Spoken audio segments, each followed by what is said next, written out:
Hi everyone and welcome to the Good Brothers 2021 Wine Trends Report.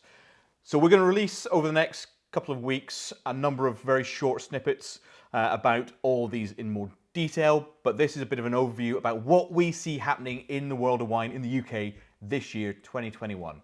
First up, we're going to be looking at wine on tap, something that's been around for a while, but is really going to start motoring this year. Why? Because actually the quality of these wines has increased. Second up, wine in cans. Cans are going to be huge, grab and go quality wine to have in the garden. Similarly, bag and box, and I see you all recoiling when I mention bag and box, those memories of sitting on an Australian beach with your mates in the summer, drinking really cheap Australian plonk. Don't think about that, think about quality wine.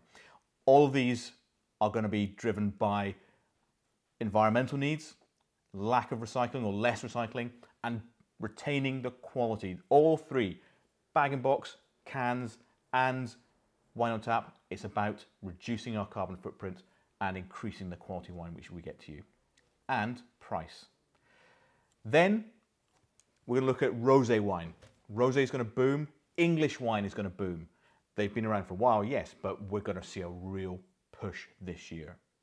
And last off, we're going to look at what's been really good for us, bottled cocktails at home. Looking at the small bars and restaurants doing their own thing, creating fantastic cocktails for you to drink at home. Because let's face it, as we are now, bars are not going to be open for some time, but we can still enjoy everything that they do in the comfort and safety of our own home. Now, all these are going to be discussed in more detail in 1-minute snippets coming up in the next few days and weeks. So keep tuned in, have a look when they come, and we'll see you next time.